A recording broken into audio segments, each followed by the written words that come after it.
The German soldier knew exactly how this would end. That was the strange part. He was not afraid. Fear was for men who did not understand the battlefield. He understood it. 3 years on the Eastern Front had taught him what mattered. Discipline, patience, the ability to wait while another man panicked. Hidden inside the tangled walls of earth and thorn that covered the French countryside, he pressed his cheek against the stock of his rifle and watched the American patrol moving through the narrow lane below. The weapon in his hands was everything his army believed a soldier needed. A precision instrument. A rifle built for a man who had mastered his craft. The Carabiner 98K. Reliable. Accurate. Proven. And behind that rifle was a soldier who had earned the right to trust it. He waited. One target. One breath. One pull of the trigger. The American soldier fell. The German's hand moved automatically.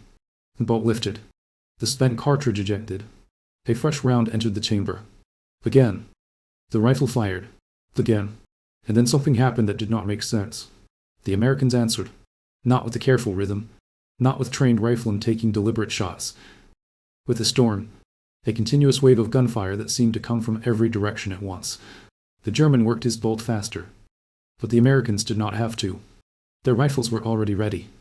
Again. Again. Again. The sound filled the hedgerows. The German pressed himself deeper into the earth. For the first time in years, the question entered his mind. Not how good are these soldiers, but what are they carrying? Because the men coming toward him were not supposed to be better. They were ordinary. Farm boys. Factory workers. Men who had learned to shoot only months earlier. Yet somehow they were producing the kind of firepower that should have belonged to experts. The German soldier had spent his life becoming dangerous.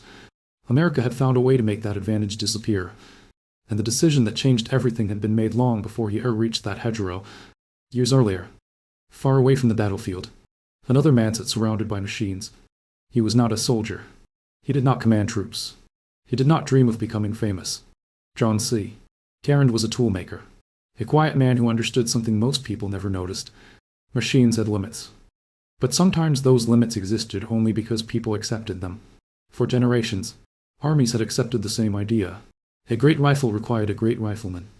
A soldier became deadly through training, discipline, and experience. The weapon was only as good as the person behind it. Garand believed the opposite.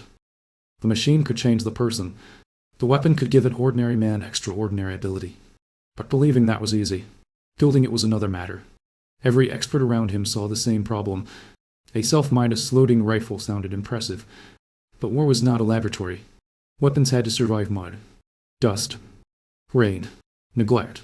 They had to be cheap enough to build by the thousands, millions. A beautiful machine that could not be manufactured was useless.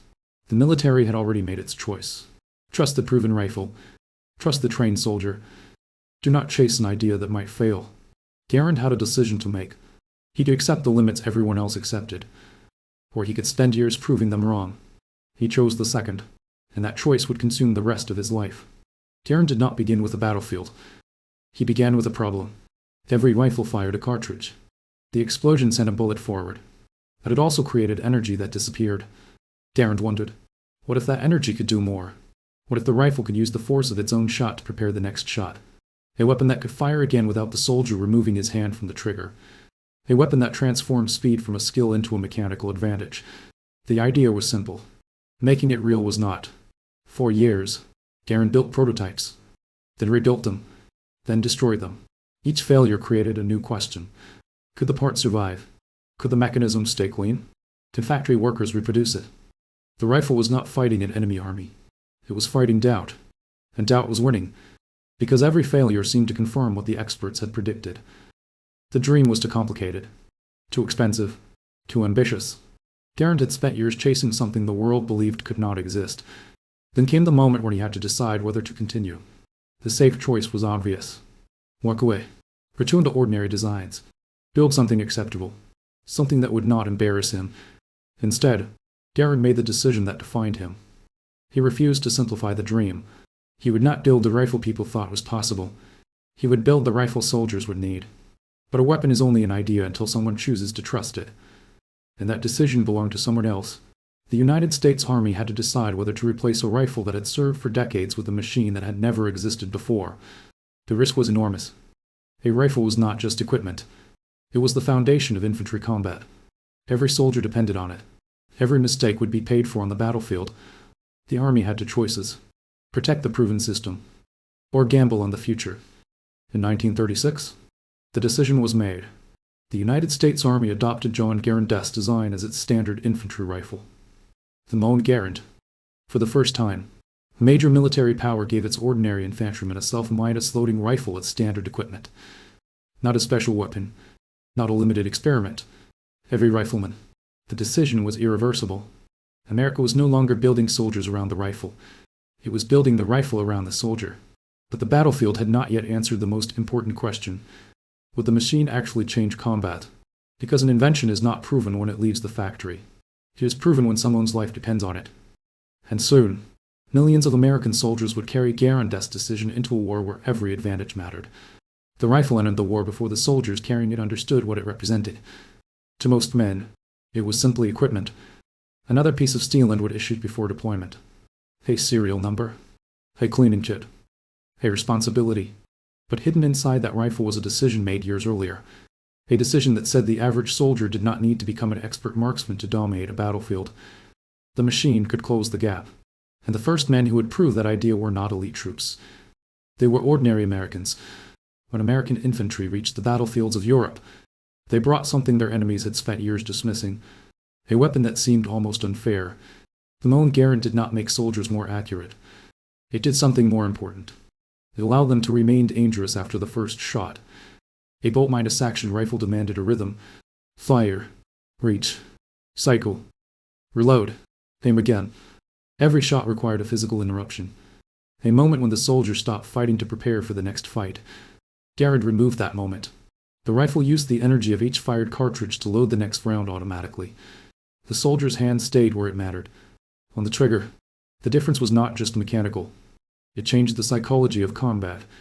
A man behind a bolt-action rifle had to think about conserving every opportunity. A man behind a Moen could create opportunities, and that changed what ordinary soldiers believed they could do. But the greatest challenge was not making the rifle work. It was making enough of them. Because Garand's decision created another impossible problem. A weapon for millions could not be built like a handcrafted masterpiece. It had to be built like a machine. The same parts. The same measurements. The same performance. Again and again. Garand understood something many inventors missed. The best design in the world meant nothing if ordinary workers could not reproduce it. The rifle had to leave his hands. It had to belong to factories, to assembly lines, to men who had never met him. That required another choice. Garand could chase perfection, or he could build something practical enough to change history. He chose production. The rifle was no longer just an invention. It became a system. And once America committed to that system, there was no going back. Thousands of miles away, another decision was being made. Germany had built its army around a different belief. The individual soldier mattered. Training mattered. Experience mattered. The best fighter with the best discipline would overcome the enemy. Their rifles reflected that philosophy. The Karabiner 98K was not a bad weapon. It was one of the finest bolt-action rifles ever produced. Accurate. Strong. Reliable. A skilled soldier could do remarkable things with it. And that was exactly the problem. It rewarded skill. It rewarded the soldier who had spent years mastering the weapon. Germany believed war would be decided by the men who could use their weapons better than anyone else. America was preparing for a different kind of war. A war where the weapon itself would change what an ordinary soldier could become. The collision between those two ideas was coming. By 1944, that collision arrived in France. The hedgerows of Normandy created a battlefield where individual skill mattered. Visibility disappeared. Distances collapsed. A soldier could be 10 feet from the enemy and never see him. Every movement was dangerous. Every hesitation could be fatal. It was the perfect environment for the old belief. A patient marksman hidden behind cover could dominate. And many German soldiers did exactly that. They waited. They watched. They selected targets carefully. They were good at what they did. But then American infantry advanced. And every man carried the same answer. The Moen Garand. The Germans heard something unfamiliar. Not a single rifle. Not a small group of trained specialists. A whole formation firing with the speed of automatic weapons. The battlefield had changed. Not because every American soldier had become exceptional. Because they no longer needed to. For the German soldier in the hedgerow, this was the moment everything he believed collided with reality. He had done everything correctly. He had the training. He had the experience. He had the rifle his army trusted. But the enemy had removed the advantage those things gave him. The American soldier did not need to match him. He only needed a rifle that could keep firing. And the German soldier faced a question his army had never fully answered. What happens when the enemy can give every ordinary man the power that once belonged only to experts? The answer was moving toward him. One American rifleman at a time. The reports coming back through German units carried the same disbelief. American infantry seemed to be armed with machine guns. They were not. They were carrying rifles. But the distinction mattered less and less. Because combat is not decided by what a weapon is called.